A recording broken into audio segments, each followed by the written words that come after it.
साबरकांठा जिले में डीआईजी एवं पुलिस अधीक्षक साबरकांठा के मार्गदर्शन में जिला पुलिस विभाग के द्वारा महिला सशक्तिकरण एवं महिला जागरूकता seminar doctor Nalinkanth Gandhi town hall Himmatnagar में आयोजित किया गया। महिला संगोष्ठी कार्यक्रम में डीवाईएसपी रिम्माबा झाला ने विशाखा गाइडलाइन कार्यस्थल पर महिलाओं के यौन उत्पीड़न, महिलाओं से संबंधित नए कानूनों के बारे में विस्तार से जानकारी दी। आजकल अधिकांश आपराधिक गतिविधियां मोबाइल एवं इलेक्ट्रॉनिक गैजेट्स के माध्यम से की जाती है। साइबर धोखाधड़ी, डिजिटल गिरफ्तारी, वीडियो धोखाधड़ी, पॉक्सो अधिनियम कानून, नए कानूनों का क्रियान्वयन, यातायात जागरूकता बारे में जानकारी साइबर और जिला यातायात अधिकारियों के द्वारा दी गई है। इसके साथ ही विद्यार्थियों से लेकर बड़ी उम्र की महिलाओं के लिए कानून के प्रावधानों के तहत बच्चों के लिए गुड टच, बैड टच सहित शारीरिक और मानसिक प्रताड़ना सहित साइबर धोखाधड़ी के बारे में बुनियादी जानकारी दी गई। भारतीय दंड संहिता एवं भारतीय न्यायिक संहिता के बारे में विस्तार से जानकारी दी।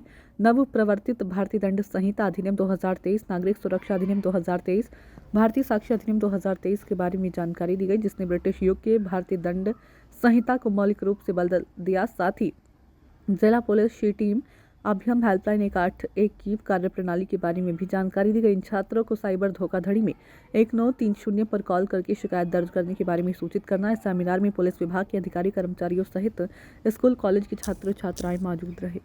विद्यानगरी बीसीए कॉलेजमांथी आવું છું। माરું नाम खारवापलक बळवंतभाई છે।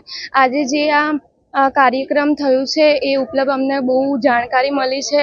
સાયબર ક્રાઇમ વિશે જાણવા મળ્યું છે કે શેનાથી બચાવ થાય છે, શું થાય છે એ અંતર્ગત અમને બધું જાણવા મળ્યું છે। અને મારી આ જ રિક્વેસ્ટ છે કે બધી કોલેજ, સ્કૂલ જે પણ હોય છે ત્યાં આગળ જઈને તમે આ બધું કાર્યક્રમ કરો, જેનાથી બધી છોકરીઓને બધાને ખબર પડે કે આ સાયબર ક્રાઇમ શું છે, શું નહીં। ધન્યવાદ।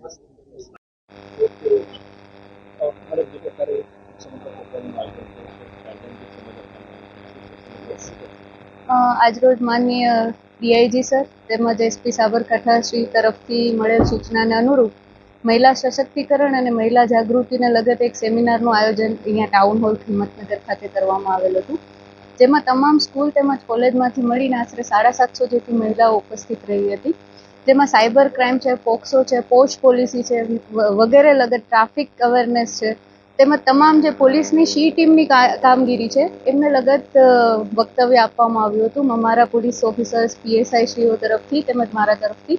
અને આ કાયદામાં તમામ લોકોએ ઉત્સાહભર હાજર રહ્યા તેમજ પાર્ટિસિપેટ કર્યું, જેથી આ સમગ્ર ઇવેન્ટ છે ખૂબ જ સક્સેસફુલ સાબિત થઈ છે। અને યસ રિસેન્ટલી આપણે નવા કાયદા છે, બીએનએસ છે, ભારતીય દંડ સંહિતા છે, એવા 3 જે નવા કાયદાઓ છે એની અમલવારી કરવામાં આવી છે સમગ્ર દેશમાં। તો એની જાગૃતિના લગત મુખ્યત્વે આ સેમિનાર હતો। તો એમાં બી જે નવી કલમ છે, નવા ઉમેરા થયા છે, જેમ છે ઓર્ગેનાઇઝ ક્રાઇમ છે, ટેરરિસ્ટ છે, મોબ લિન્ચિંગ છે વગેરે જેવી જે સૌથી અગત્યની કલમો છે જે પહેલાં આઈપીસીમાં ન હતી અને હાલ બીએનએસમાં જેનો ઉમેરો કરવામાં, તેમજ મહિલાઓને લગતી જે કલમો છે એ તમામનું ઊંડાણપૂર્વક રીતે વક્તવ્ય આપવામાં આવ્યું અને એના રિલેટેડ કોઈ બી જો પ્રશ્નો હોય છે એમના તો એ બી સોલ્વ કરવામાં આવ્યા આજના સેમિનાર।